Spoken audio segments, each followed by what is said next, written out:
Pediram-me para falar de inovação, empreendedorismo, cidades. Eu pensei, bem, isto dá mais ou menos 50 seminários, não é? Depois falou o Presidente da Câmara Municipal, falou o Ricardo, falou o Carlos. Eu pensei, já disseram quase tudo, isto simplificou-se. Entretanto, alinhei aqui umas ideias. O António Marques agora faz-me aqui uma pergunta assim um bocado de coisa, eu já não sei para onde é que meio de virar, não é? Está cada vez mais complicado. Mas a nossa especialidade são sistemas complexos, não é? Como é que nós vamos surfar esta onda? Enfim, quero com certeza que eu confesse que sou um surfista reformado e, portanto, sendo reformado, não sou com certeza o mais indicado para dar essa resposta. Vamos lá ver. Vale a pena recordar aqui um par de coisas. A primeira é que o primeiro ato oficial do novo Presidente da Câmara Municipal de Braga foi na Universidade. Não estava absolutamente nada combinado, portanto havia um evento que tinha a ver justamente com o empreendedorismo e eu na altura telefonei ao Ricardo Rio a fazer-lhe o convite, dizendo-lhe que seria até interessante, teria até um certo simbolismo, portanto a aproximação, que o seu primeiro ato público fosse na Universidade. Isto era apenas uma sugestão e ele acedeu e portanto isso é simbólico. As pessoas perguntam sempre, houve aqui uma transição de poder político, não vale a pena, porque podemos falar disto desapaixonadamente, e as pessoas perguntam sempre, o melhor Presidente da Câmara, se quem é, quem não é. A resposta para mim é muito clara, quer dizer, eu falo a partir de uma instituição e disse-o sempre, o melhor Presidente da Câmara do mundo para Braga é aquele que as pessoas escolheram, é o que foi eleito, quer dizer, ponto final parágrafo, não há outro discurso possível, e sobretudo quando o dizemos, eu acho que devemos dizê-lo em qualquer dos casos, mas sobretudo quando o fazemos a partir de uma instituição. E, portanto, não se faz política partidária a partir de instituições, para mim isso é muito claro, muito menos a partir de uma instituição universitária, e, portanto, é com esta Câmara que nós trabalhamos e, felizmente, como se está a ver, estamos a ter um excelente diálogo, estamos a ter, enfim, um conjunto de projetos comuns e penso que o mais importante é que partilhamos de uma ideia de que Braga tem potencial para se transformar numa cidade inovadora, seguramente, mas sendo que cidade inovadora, enfim, isto é apenas um chavão, não é? Numa cidade que é capaz de colocar ao serviço das pessoas, do emprego, da criação de valor, um conjunto de ativos que tem, entre os quais está naturalmente a Universidade. Eu devo dizer que acontece em Braga como acontece noutras cidades portuguesas, acho que há universidade a mais, e acho que muita universidade significa pouca sociedade, ou seja, esta prevalência, esta referência frequente à universidade, viu-se durante as campanhas eleitorais, até da universidade, do meu ponto de vista, significa que temos ainda pouca sociedade civil. E o que eu quero é ver muita sociedade civil e a universidade tem que existir, tem que ser forte, mas não é preciso falar sempre da universidade. Quer dizer, alguns de nós trabalharam e estudaram por outros sítios e, de facto, não se fala tanto de universidade em uma série de cidades europeias, não obstante terem universidades importantes. Vai-se a Eindhoven, tem talvez a melhor escola de engenharia da Europa, ou uma das melhores, seguramente. Quer dizer, e as pessoas não falam da universidade todos os dias, a universidade não falam. Portanto, eu gostaria que houvesse muito mais sociedade civil e menos universidade do ponto de vista formal, portanto, não naturalmente do ponto de vista do conteúdo. E eu acho que hoje temos aqui, enfim, conjunto de forças, aquilo que se chama hélice tripla, não é? Temos aqui o setor empresarial, temos aqui a governação local e temos aqui o conhecimento, a universidade, isso é importante. E se dúvidas houvesse relativamente à presença ou não de inovadores, eu acho que elas ficaram esclarecidas com o início, não é? Conhecem aquele reclame, penso que é da Mercedes, não estou a fazer publicidade, como imagina, não tenho nenhuma cota na Mercedes, com pena minha, aliás, mas que diz que a definição de inovação é esta, está a ver onde é que está aquele lápis, eu vi primeiro. Pois hoje conseguimos ver a primavera um dia antes dela chegar, não é? Porque a primavera começa a 21 de março, mas alguém já decretou, portanto, nós vimos primeiro a primavera e, portanto, é bom. Portanto, somos seguramente inovadores. É quando o homem quiser, exato, é como o Natal. Ora bem, falar de, enfim, se depois durante o debate vier a tarde foi-se, falaremos com certeza da Universidade e do ecossistema de inovação e empreendedorismo da Universidade. Eu não acho que seja muito necessário falar do nosso conceito de ecossistema visto a partir da Universidade, justamente para aquilo que eu disse antes. A partir da Universidade a questão é muito simples. Eu tenho um centro de conhecimento, gero conhecimento, posso protegê-lo ou não, conforme o tipo de conhecimento, procuro extrair ou segmentar ideias que têm potencial de mercado, faço plano de negócios, até criar empresas de spin-off. E depois elas aceleram. Portanto, isto é mais ou menos, digamos, o nosso pipeline. Ao longo deste pipeline eu tenho um conjunto de veículos que são participadas, criadas a partir da universidade, que auxiliam, não é? Mas há muitas empresas, enfim, está aqui o Carlos, que é um bom exemplo disso, que são criadas e que chegam ao mercado e que têm sucesso completamente à margem do pipeline da universidade. E dentro do mesmo espírito, que eu não quero ter muito a universidade, eu acho isso muito positivo. Quer dizer, o meu sonho é que, tendo o tal pipeline, ou seja, um sistema de suporte aos empreendedores que, a partir do conhecimento, querem levar empresas, produtos e empresas até ao mercado, é que, apesar de ter isso, que hajam pessoas capazes de o fazer como business as usual, ou seja, capazes de criar as suas empresas e só tocando pontualmente neste sistema de apoio, ou porque querem internacionalizar, ou porque querem restar uma patente, ou seja, não é preciso seguir todo o pipeline, levá-los ao colo o tempo todo.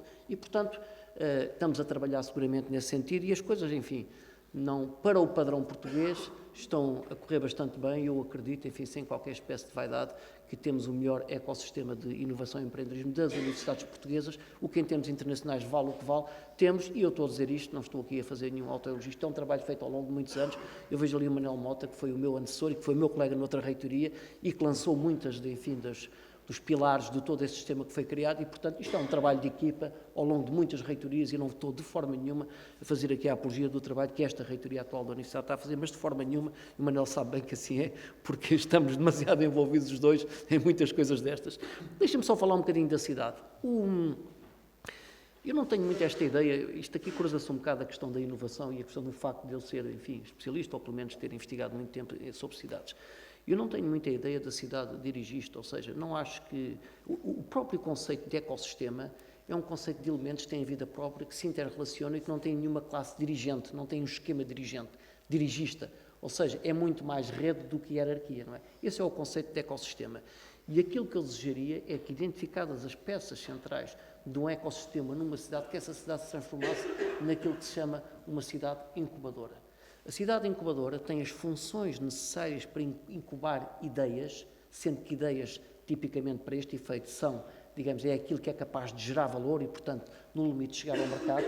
Essas são as cidades incubadoras, mas através de processos espontâneos. Nós o que queremos é que os ativos encontrem contexto apropriado para gerar ideias. Quer dizer, não é por decreto, não é porque o Presidente da Câmara, ou porque o Carlos, ou porque a Associação Industrial do Minho diz que se vai criar uma empresa. Seguramente isso não vai acontecer. E quais são essas funções? Qual é esse contexto que eu acho que é importante para a cidade se transformar numa imensa cidade incubadora? Página do livro, qual é a página? Já vou dizer. Quais são as 5 dimensões que são necessárias? O livro é do professor Mendes, atenção. Naturalmente. Quais são as 5 dimensões que eu entendo que criam esse contexto? A primeira dimensão é a dimensão intelectual, portanto, é aquela que está presente justamente através do conhecimento, mas através também dos outros elos do sistema de ensino.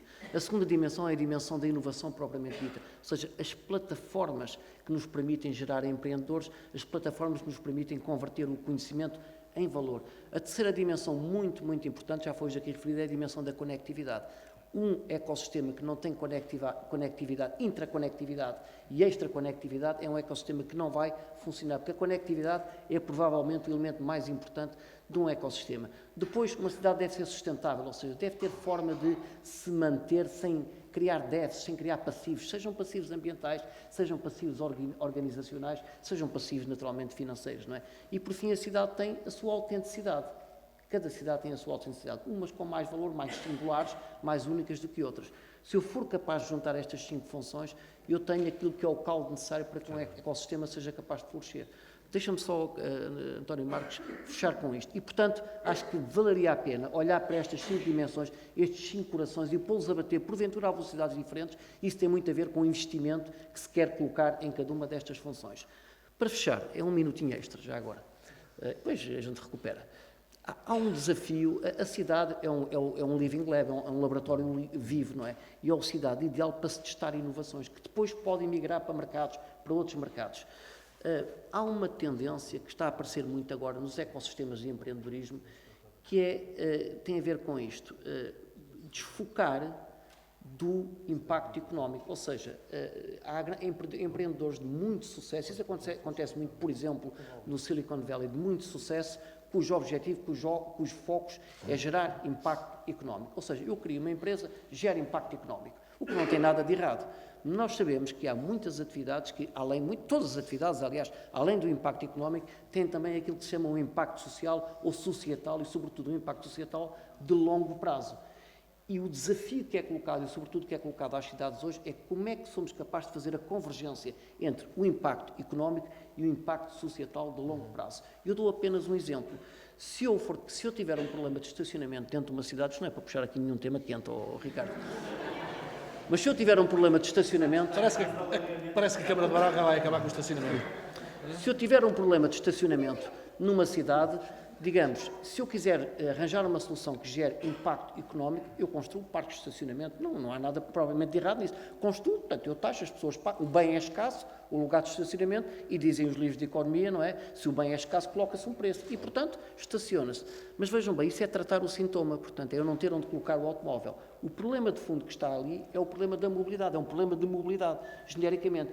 E, portanto, quando eu faço converger nas minhas ventures, no meu sistema de inovação e de empreendedorismo, quando eu faço convergir o impacto económico com o impacto societal, eu abordo muito mais a raiz do problema, que é a mobilidade, do que abordo o sintoma, que é justamente o estacionamento. Um segundo exemplo, e aí calmo, só para não ficar com este, enfim, apenas com este exemplo, se eu tiver um problema de habitação em pessoas de baixa, enfim, de carentes, não é? Portanto, de baixo nível, digamos, económico, eu posso criar bairros sociais e coloco as pessoas nos bairros sociais. Eu trato o sintoma. As pessoas não podem estar debaixo da ponte. E não há nada verdadeiramente negativo nisso. Sabemos que isso gera guetos.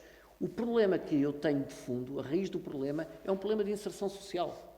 Não é? E, portanto, quando eu faço convergir a minha solução em termos de impacto económico com o impacto societal de longo prazo, eu devo muito mais trabalhar a dimensão da inserção social de famílias carenciadas do que propriamente tratar o sintoma, que é tirar as pessoas debaixo da ponte e pô-las num bairro social todas juntas e, porventura, criar um gueto. Portanto, olhar muito mais para a raiz do problema, olhar para o potencial de aprendizagem, de resolução dos problemas das pessoas do que propriamente para os sintomas. E acreditem, hoje há muito empresário, muito empreendedor de muito sucesso internacionalmente que está a valorizar esta dimensão, porque pensa-se, e eu alinho nesta ideia, de que os empreendedores do futuro, o impacto gerado pelas ventures do futuro é avaliado não só em termos do impacto económico de curto ou médio prazo, mas também em termos do impacto societal de longo prazo. Isso é um desafio que se coloca às cidades e, sobretudo, as cidades que querem ser diferentes, querem trazer ideias novas, projetos novos, devem procurar fazer esta diferença, porque, meus caros, cidades com uma assinatura de empreendedoras, todas querem ser, mas só algumas vão fazer a diferença.